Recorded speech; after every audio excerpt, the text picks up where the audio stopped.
కేంద్ర మంత్రి కిషన్ రెడ్డి కీలక వ్యాఖ్యలు చేశారు. యూపీఏ హయాంలో ఎటు చూసినా స్కామ్లే కనిపించాయని అన్నారు. రాహుల్కు రాజకీయం చరిత్ర తెలియదన్నారు.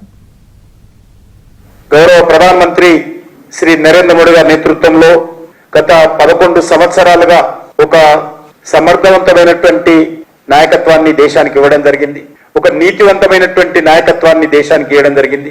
అవినీతికి తావు లేకుండా సుపరిపాలన, అదేవిధంగా పేదల సంక్షేమం ఆధారంగా మన ప్రభుత్వం ఏ రకంగా పనిచేసిందో ఈరోజు మన దేశమే కాదు ప్రపంచమంతా కూడా ఈరోజు భారతదేశం వైపు చూస్తున్నటువంటి పరిస్థితి. ఉగ్రవాదులను పెంచి పోషిస్తున్నటువంటి పాకిస్తాన్ ఏ రకంగా దెబ్బతీశామో ఈరోజు ఆపరేషన్ సింధూర్తో ప్రపంచమంతా ఏ రకంగా తెలుసుకుంటుందో మనం చూశాం.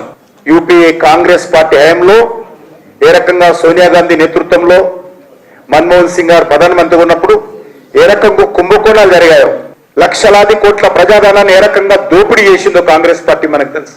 కాంగ్రెస్ పార్టీ మన దేశానికి ఇచ్చినటువంటి శాపము ఆర్టికల్ 370.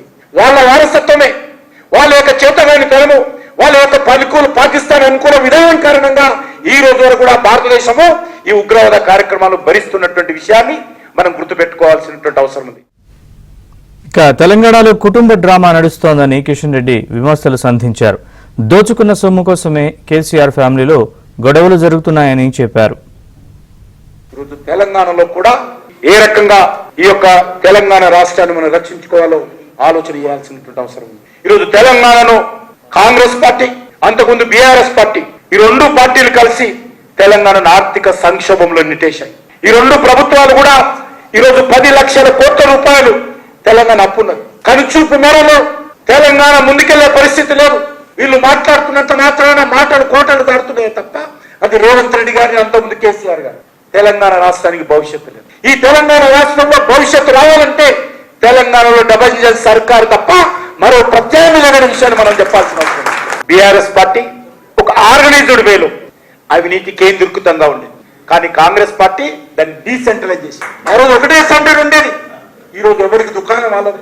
ఆ రోజు ధనాన్ని దోచుకొని కొన్ని రాష్ట్రాల్లో కేసీఆర్ ప్రత్యేక విమానాలలో పోయి ఆ రాష్ట్రాల్లో ఎన్నికలు జరిగితే డబ్బులు ఇచ్చేవాడు. ఆయన కూడా ప్రధానమంత్రి కావాలని కలలు కంటుండేవాడు. ఈరోజు కాంగ్రెస్ పార్టీ హయాంలో కూడా కాంగ్రెస్ పార్టీకి కావాల్సినటువంటి జాతీయ స్థాయిలో అన్ని రకాల ఎలక్షన్స్ కు ఎక్కడి నుంచి డబ్బంటే ఈరోజు తెలంగాణ రాష్ట్రం నుంచి కాంగ్రెస్ పార్టీకి డబ్బు వెళ్ళాలి. ఖచ్చితంగా టీఆర్ఎస్ హయాంలో జరిగినటువంటి అవినీతి ప్రజల మధ్యలో తీసుకెళ్లాలి. అవినీతితో దోచుకున్నటువంటి డబ్బుల కోసం ఈరోజు బీఆర్ఎస్ పార్టీలో గొడవలు, అవినీతి డబ్బులతో దోచుకున్నటువంటి ఆస్తుల కోసం బీఆర్ఎస్ పార్టీలో గొడవలు. కాబట్టి దాంట్లో మనం పడాల్సినటువంటి అవసరం లేదు. అంతేకాకుండా ఈరోజు కాంగ్రెస్ పార్టీ కూడా అనేక రకాలుగా వైఫల్యాల నుంచి ప్రజల దృష్టిని మళ్లించేటువంటి ప్రయత్నంలో మనం కూడా జాగ్రత్తగా ఉండి ప్రజలను సంఘటితం చేసి ముందుకెళ్లాల్సిందిగా మీ అందరినీ కోరుకుంటూ